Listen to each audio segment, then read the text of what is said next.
Hey everybody, welcome back to another reading of Papa's comic books and coffee. Well, let's see who paid us a visit today. Are you ready? Boom. Ghosts. Number 42. 25 cents back in 1975 for this issue. This issue is 3 different stories in one. The Spectral Sentries, Haunted Homecoming, The Phantom Frigate. As always, if you're interested in this book or any other ones, they are available on my eBay webpage, papas-comic-books. All right, well, let's see how far we get along if we can get through all 3 of these stories today. Here we go. Ghost and the Supernatural. Is there any doubt that the phantoms of the restless unliving lurk all about us? How many shudder beneath the icy touch of the eerie hands which reach out from the word of the beyond? Who is the fearsome spectral visitor of the century back who haunts the library of the Yorkshire Museum in York, England? For what does he search each night as he scatters books across the floor with angry frustration? Beware the old hotel in the Gravehurst, Ontario, used during World War II to imprison German soldiers. Teenagers trespassing on its grounds have met mortal danger at the hands of the enraged ghost of Nazi officer. And motorists attempting to cross the covered bridge in the Stowe Hollow, Vermont, are sometimes driven off by the relentless phantom of the jilted bride, who mistakes all who come upon the bridge for the lover who betrayed her. Uh-oh, here we go. The Phantom Frigate. In the tiny mist-shroud village huddling on the coast of Chile, frightened fishermen still speak of the terror in hushed tones, for who is to say they have seen the last of the Phantom Frigate? On the bleak winter night in the year 1823, a lone vessel plied blindly through roaring rocky waters. Captain Terry, we're getting too close to shore. The rocks are starting to scrape the hull. Blast it, Mr. Fry. Don't you think I fail him too? It would be no problem if we could just spot the lighthouse at Las Pascas. Aye, the lighthouse, sir. We should have seen her beam hours ago. I'm all for changing our course until we can. We've run aground. Scrunch. But far greater was the carnage that followed this first shockwave. Smugglers, they doused the lighthouse to disable us. Make fast work of them, amigos. The hold fills swiftly with water. We must seize the cargo. In the grim aftermath, only one Britisher survived. Out of respect for your rank, El Capitan, I invite you ashore as the honored guest of Juan Mateo. Never, you cutthroat, I choose to stay with my ship. Heed my warning, Mateo. I will search the seas forever to repay you. Neither you nor your descendants can escape the wrath of Captain John Terry. Brave words, El Capitan, for one who's about to die. Now, in the Chilean autumn of 1960, the captain's vow was put a faded memory to the inhabitants of the fishing village of Las Pascas. The smuggler's once fearsome name now belonged to the great-great-grandson Hugo Mateo. Is that all the money you could fetch at the marketplace, Hugo? Do not complain, woman. Some of our fishermen returned with empty boats. Sometimes, husband, I wish you were as bold as cunning as your evil ancestor. That way at least our bellies would be full. Why do you berate me for being an honest hard worker? Oh, what is happening? Boom, karoom. The whole village shudders like we are being struck by cannon shells. Uh-oh. Head for the shore. We will be safer from flying debris there. And it was there that they were greeted by a mind-shattering sight. Madre de Dios, Mother of God. My search is at the end, Hugo Mateo. For over a century I have scoured the oceans. How ironic that the search ends where it began, at the place where Mateo sent me to my grave.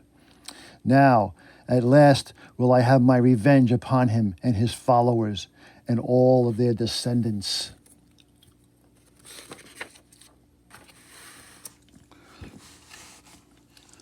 Long into the shuddering night, the air-splitting, spine-shattering bombardment lasted, boom, crack, until all that remained of Las Pescas was a mountainous mass of rubble littered with corpse.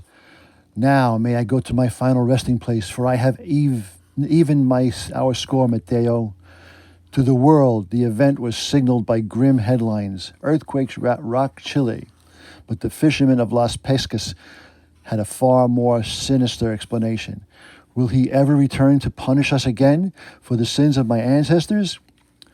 Was it an optical illusion, mass hysteria caused by the earthquake, or was it a supernatural coincidence that brought the ghost ship back to the moment of the Holocaust?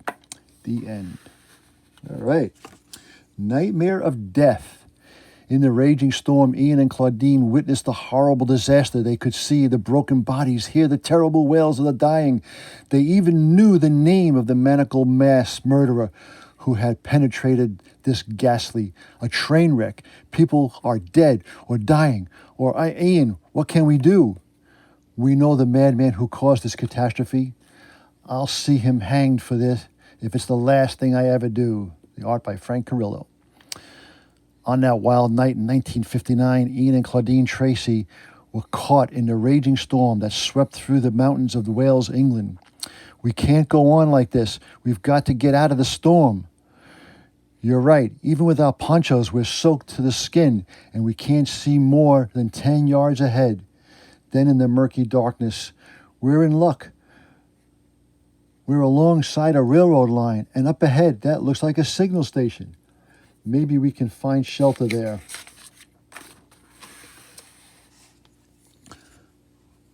A poor, forbidding face greeted them at the signal station. It's against regulations, but I'll let you in. You must leave as soon as the storm is over. Understand? Yes, sir. Thank you, sir. People always expecting favors, but do they ever show gratitude? Grim-looking customer, isn't he? Who cares as long as he can get warm and dry our clothes? People, you try to do your duty, and do they thank you?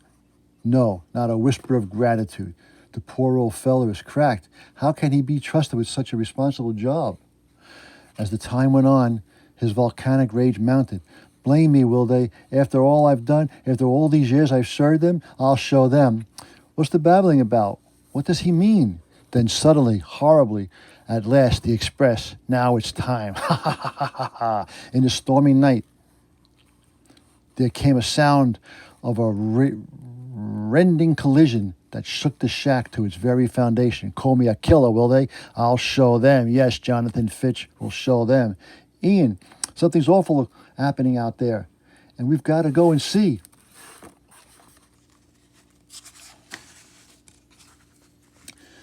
They emerged to behold a nightmare of death and destruction. Dear God, that horrible old man threw the switches to cause the disaster. People are dead or dying. We've got to get help. Do whatever we can. But as they moved forward, an eerie transformation took place before their unbelievable eyes. Ian, the train wreck, we heard it, saw it, yet it's vanishing before our very eyes. And the storm, it's over. Everything is dry. It's like some mad phantasm. And look at those tracks overgrown with weeds. This railroad has been used in years. And yet we saw trains passing over those rails tonight. Let's get back to the shack. Maybe that crazy signalman knows what it's all about. But when they return, there's no signalman here. This place has been abandoned for years. And look at our bikes. We parked them here only a few hours ago, and now they're covered with cobwebs and dust. Shaking with an unholy dread of search they're building until these newspapers are all about an old train wreck that happened here years ago. They might give us a clue. Let's tackle the box. Let's take the box with us.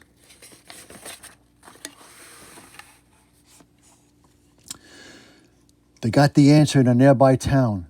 That wreck in C&M Gap. Don't talk about it much. That branch line's been shut down for years. It happened 18 years ago when the London Express smashed into a local train. 30 people died. They say old Fitz, the signalman, threw the wrong switch and caused the accident. Poor Fitch, he swore that they were wrong and vowed he'd get even, but instead he hanged himself in the shack. Later, back at their hotel, these old papers must have been kept by Jonathan Fitch. He's blamed for the wreck. And here's a picture of Jonathan Fitch on the day the railroad discharged him. Guess, that's him, Ian, the man we saw during the storm. It must have been his ghost, reliving that awful experience which destroyed him. And then came the most grisly find of all. It's a hangman's noose, the one Fitch used to take his life, the poor tortured soul. No, Jonathan Fitch was not guilty of causing the horrible Holocaust in Sinan Gap, and yet, to the day, his determined specter exacts a phantom vengeance against the world which hounded him to the grave. Weird are the twists and turns of macabre destiny when we deal with the warped and grotesque world of the supernatural. Shazam, Shazam, and Shazam, and Superman.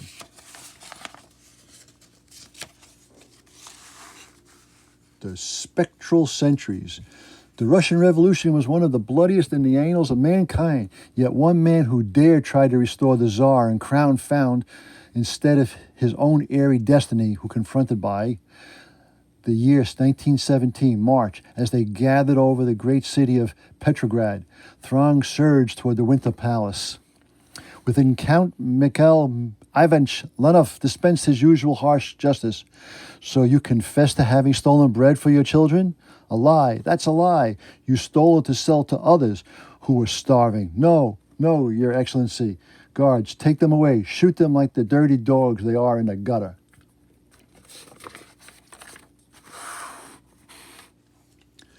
A bullet awaits every peasant like you. Your revolt will fail. Fail, you hear? You hear? Because you and your kind are nothing but gutless cowards who find courage in a mob. But suddenly, Excellency, we can't hold them back. The crowd's gone mad. They've broken down the gates. Yes, an unearthly power almost not of this world had gripped the ragged populace. In the name of heaven, they'll tear the palace down and kill each and every one of us. Within minutes, the entire palace was engulfed by utter terror. Blessed saints, preserve us. Excellency, who they've captured. In Leonov's benumbed mind, this was the epitome of evil. They've seized the Tsar and the royal family.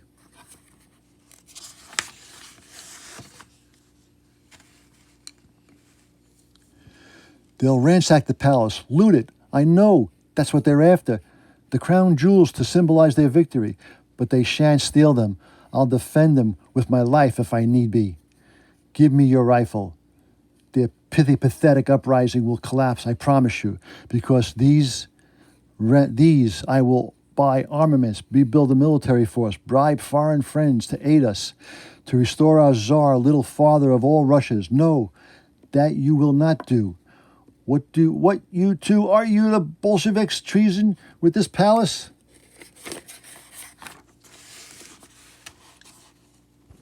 And then, as if it were to be dread portent of the future, Count Lenov beheld an inexplicable, terrifying transformation. Death to all betrayers. Then, with almost demonic cries of exultation, a king's, no, a Tsar's ransom here, a veritable fortune that will return our beloved sovereigns. By now, the entire city of Petrograd was engulfed by the tide of utter terror. In the palace stable, Count Leonov seized a horse and carriage and loaded his precious cargo and plunged into the bitter black night. It was as if a fearsome storm had struck from the very depths of hell. Bullet-pocked buildings and shriveled corpses preordained an ominous sense of doom. My mind plays tricks on my eyes. All the dead are already skeletons. Yes, all about I see death, and yet it is on the faces of the Bolsheviks. I am safe. All night he lashed his horses as if driven by a diabolical fury, until the first gray light of dawn revealed the yawning snowy wastes. It could take me days to reach Volkhov, but crossing this frozen river will save me lots of time. Ha ha ha, it's been so easy, and those symbols of death I observed back there, are they not proof others shall die, where I will survive?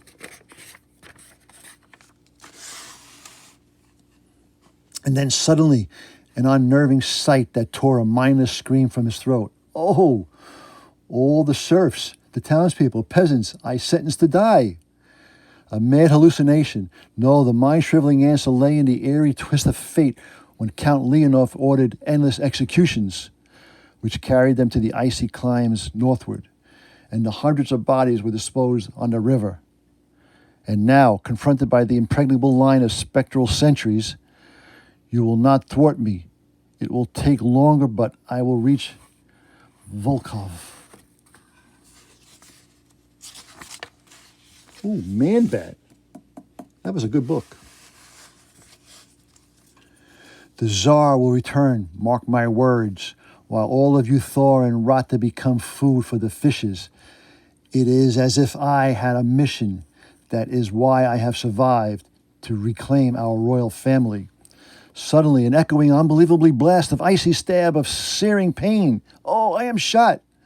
As Count Leonov tumbled from the carriages, how could he know that a finger tightened by cold on the trigger had released the volley, and that the explosive report would loosen the looming tons of snow and overwhelming crush an avalanche.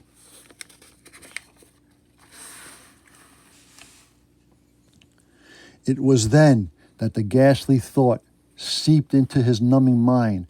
Those symbols of death he scorned, they were not meant for others, but for him. Yes, they'd prophesied his own destruction. And the last sight his snow-blinded dying eyes beheld was the chest brimming with fortune that would bring back the Tsar. On July 16, 1918, revolutionists executed Nicholas II, his wife, and children. Somewhere northeast of the city, now known as Leningrad, still lies buried the vast fortune that would have made Count Leonov's dream come true. What changes it have wrought, one wonders, if it hadn't been turned into a nightmare by those spectral sentries in the world of the weird. The end. Haunted by Homecoming.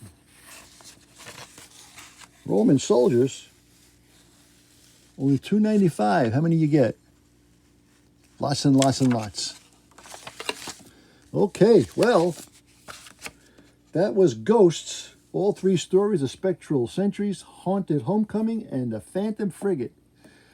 As usual, as I said before, if you want this book or any other, if you're interested in it, they are available on my eBay webpage, papas-comic-books.